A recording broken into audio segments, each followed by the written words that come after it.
A dica de hoje, ela é bem mais prática, tá? Eu vou adereçar uma dúvida que ela é muito comum em engenheiros que estão começando a analisar estruturas ou mesmo projetar estruturas de aeronaves novas, tá? Essa dúvida é em relação a cargas na qual a aeronave está submetida, tá? Então, em especial, a diferença entre carga limite e carga última, tá? Vou falar um pouquinho sobre isso daí. De onde que vem isso? Toda aviação civil, ela é regulamentada, tá certo? Existem regulamentos que versam tanto sobre o projeto, operação, manutenção, tá certo? No Brasil, a gente tem o Regulamento Brasileiro de Aviação Civil, os RBACs, tá? E existem regulamentos que falam, inclusive, sobre quais carregamentos que você tem que projetar a sua aeronave. Só que o regulamento, ele não te ensina a calcular. O regulamento é lei. Ele te fala que você tem que projetar de acordo com o que vai acontecer fisicamente e condições críticas. Então, muitas vezes as pessoas ficam em dúvida, tá certo? Então, vamos pegar aqui o requisito, tá? Então, você pode entrar no site da ANAC, você lê o requisito, tá? Ele é bem parecido com o requisito americano, o FAA, e o europeu também. E vamos falar aqui, colocar em termos de um fluxograma. A carga limite, ela seria a maior carga que a aeronave possa ser submetida na vida. Então, às vezes, provavelmente ela nem vai ser submetida a essa carga. Mas digamos que eu tenha as condições mais críticas que já aconteceram para aquela aeronave ou que possam acontecer, essa é a carga limite, tá certo? Mas em projeto de qualquer tipo de estruturas, a gente tem que ter um fator de segurança. Então a carga limite, a ela ainda é aplicado um fator de segurança de 1,5, de ao menos 1,5.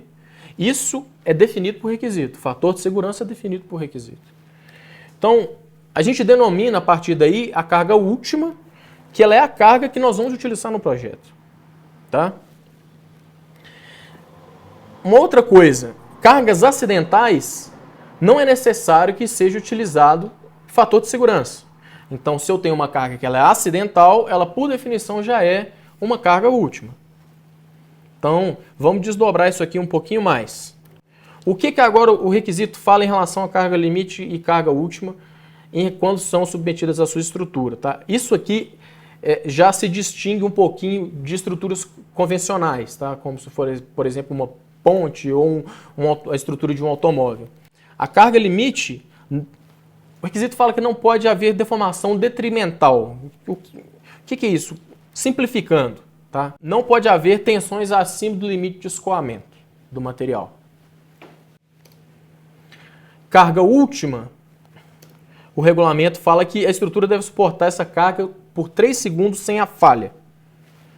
Então, simplificando o que é feito na prática, não podem haver tensões ali acima do limite de ruptura. Então, se você calcular, o seu modelo estrutural não pode ter tensões acima do limite de ruptura.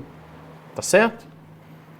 Então agora, falando um pouquinho mais sobre essas cargas, como é que a gente calcula a margem de segurança? Carga limite, a margem de segurança, nós utilizamos o limite de escoamento. A gente já tem diferença de outros tipos de estruturas, a gente tem duas margens de segurança. Uma para a carga limite, outra para a carga última. E a carga última nós utilizamos o limite de ruptura.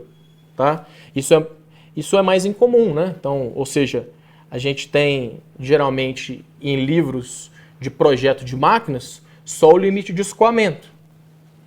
Tá certo? Essa equação, vale salientar, tá? Dica, só vale se o seu modelo, a sua análise, for linear e estática. Tá? For linear. E, em geral, o modelo linear ele é conservativo. Tá? Porque se a gente faz uma análise envolvendo plasticidade, os metais tendem a se plastificar após o escoamento, né?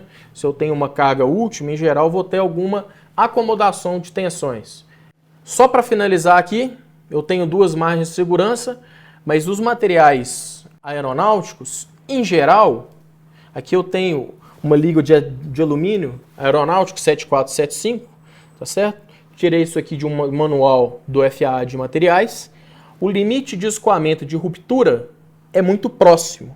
Ou seja, a margem última, ela em geral, ela é mais restritiva do que a margem limite.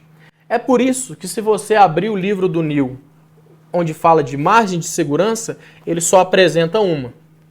Tá? Você poderia ter se perguntado, mas agora você sabe o porquê.